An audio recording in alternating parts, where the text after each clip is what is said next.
tot aquell dia, un altre dia, clofolles primes que vaig conèixer com a homes, closques seques de llavors que han mort, on ressona l'esquelet del llenguatge, sostinguts entre cadires i taula, mots com closques de llagosts, sense ésser intern que els mogui, aridesa que invoca la mort.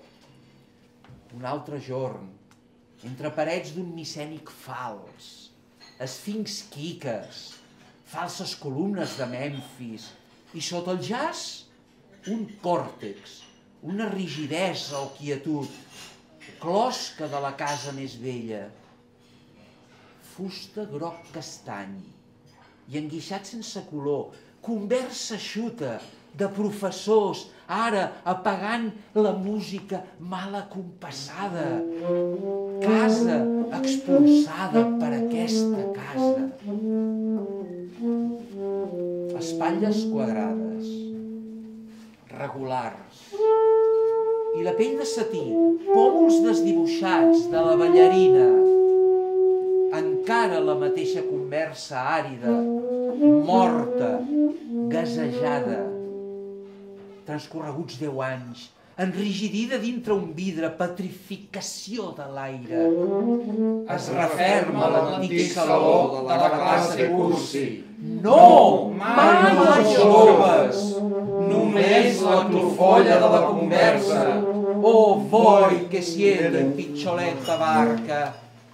Dido s'ennuegà de plors pel seu siqueu. Descansa, feixuga els meus braços, pes mort que s'ofega en llàgrimes, no eros. I la vida continua, vagarejant per turons pelats. Sota la flama de la mà, la pluja es desesmada, però veu la set dels nostres llavis, sòlida com un eco, passió per crear una forma en la tremolor del plovisqueig. Però Eros s'ofegà, feixuga, mig morta de plors per la mort de Siqueu. Vida per burlar-se del moviment, perquè davant meu es mouen les clofolles, remor de veus, petxines que engendren petxines.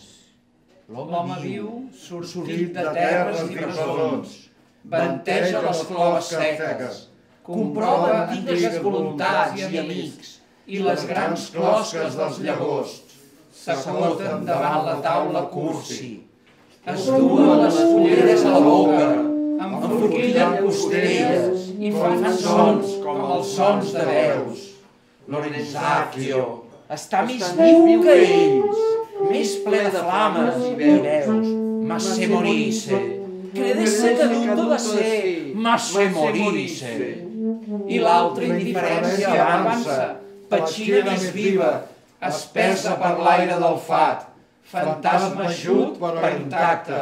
Oh, Alessandro, capdigui 3 cops alertat, observador, etern observador de les coses, dels homes, de les passions. Ulls que floten en l'aire sec, foscant, hediondo, amb iris d'un gris vidriós, el cabell penjant a un costat, les faccions enrigidides.